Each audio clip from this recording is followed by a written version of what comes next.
Hello everyone, আসসালামু আলাইকুম। সবাই কেমন আছেন? আশা করি সবাই অনেক অনেক ভালো আছেন। চলে আসলাম আবার নতুন একটা ভিডিও নিয়ে। আর এই যে দেখুন, সকাল সকাল উঠে কিন্তু সংসারের কাজকর্মে লেগে পড়েছি। আর এই যে বিছানাটা দেখতে পাচ্ছেন, এটা আমি যত বেশি গুছিয়ে রাখি, আমার ছেলে কিন্তু ঠিক ততটাই এলোমেলো করে রাখে। কারণ ঘরে যত সময় থাকবে তত সময় এই বিছানা নিয়ে ডোলাডলি করবে। একটা মানসিক সমস্যা আছে, ঘরের ভিতর যদি ঘর গোছানো না থাকে, এলোমেলো থাকে, আমার কিন্তু কোনো কিছুতেই স্বস্তি লাগে না, একটা বিরক্তিকর ভাব লাগে। আর এই যে দেখুন, বাইরে তো টানা বৃষ্টি হচ্ছে, ওদিকে কিন্তু ছেলেরও পরীক্ষা শুরু হয়ে যাওয়ার সময় হয়ে গেছে। তো ঘরটা একটু গুছিয়ে নিয়ে ছেলেকে নিয়ে বসে পড়লাম একটু পড়াশোনা করানোর জন্য। আর ওকে পড়াতে বসলে আমার নিজেরই মাথা খারাপ হয়ে যায়, ও এতটা কথা বলে। এই যে দেখুন, আমি কিছু বললে আমাকে আবার ভেঙাচ্ছিল, দুষ্টুমি করছিল, আর আমি একটু রাগ করছিলাম, তখন আবার একটু লিখছিল। এভাবেই কিন্তু আমি ওকে পড়াচ্ছিলাম। আর ওকে পড়াতে বসিয়ে আমি যদি একটু বাইরে যাই, তো ঘরের ভিতর এসে দেখবো হয়তো ড্রেসিং টেবিলের উপর দাঁড়িয়ে আছে, না হয়তো বাক্সার উপর দাঁড়িয়ে আছে, আর তা না হলে দরজার আড়ালে পালিয়ে আছে, যাতে আর পড়াশোনা না করতে হয়। এ কিন্তু অন্ধকার হয়ে গেছিল, তো এই যে জানলার কাছে বসে বসে আমরা পড়াশোনা করছিলাম। আর ওকে পড়াতে পড়াতে অনেকটা সময় চলে গেছিল। তারপর আমি রান্নাঘরে চলে আসলাম রান্না করার জন্য। ঘরেও তেমন কোনো কিছু ছিল না যে তাই রান্না করব। পরে ভাবলাম যে একটু গোশ আছে, সেটুকু রান্না করে দিই, কারণ না খেয়ে তো আর থাকা যাবে না, কিছু না কিছু তো রান্না করতে হবে।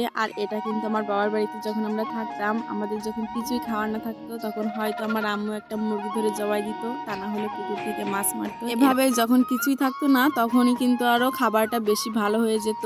আমার সাথেও কিন্তু সেম ঘটনাই ঘটছে। কিছু ঘরে নেই দেখেই ফ্রিজে একটু গোশ ছিল, সেটুকু বের করে রান্না করলাম। এটুকু রেখে দিছিলাম যে কখন মেহমান কোথা থেকে আসবে, তখন থাকবে না, এজন্য। কিন্তু এখন তো নাই কিছু, এজন্য রান্নাটা করতে হচ্ছে। আর এই যে কথায় আছে না, যদি থাকি নসিবে আপনা আপনি আসিবে, এই গোশটুকু রেখে দিছিলাম মেহমানদের খাওয়ানোর জন্য। তো রান্না করার পরে কিন্তু ঠিকই মেহমান চলে আসছে। আমি কিন্তু জানতামও না যে এখন বেড়াতে আসবে। হঠাৎ করে আমার ননদের ছেলে, তার বউ আর তার মেয়ে তিনজন মিলে বেড়াতে আসছিল। তো এটা রান্না করা ছিল বলেই কিন্তু তাদেরকেই খেতে দিতে পারলাম, তা না হলে কিন্তু আবারও কিছু এনে তারপর রান্না করতে হতো। যে দেখেন, আমি একটা বিয়ে বাড়িতে গিয়ে বাড়ির চাল দিয়ে পোলাও রান্না খেয়েছিলাম, অনেক বেশি ভালো লাগছিল। তো আমি এই যে বাড়ি ট্রাই করলাম যে কেমন হয় বাড়ির আতপ চাল দিয়ে পোলাও রান্না। তো মাশাআল্লাহ কিন্তু বেশ ভালোই লেগেছে। আর হ্যাঁ, আপনারা কিন্তু ট্রাই করে দেখবেন, আশা করি আপনাদের সবারই ভালো লাগবে। আর এটা কিন্তু চিকন চালে আরো বেশি সুন্দর হয়। এই যে দেখেন, আমরা সবাই রাতে খাওয়া দাওয়া নিয়ে বসে পড়লাম, আর এই যে সবাই মিলে একসাথে কিন্তু বেশ মজা করে খাবার খাচ্ছিলাম। আর বরকত বলে একটা জিনিস আছে, আমি কিন্তু এখানে চাল বেশি রান্না করছিলাম না,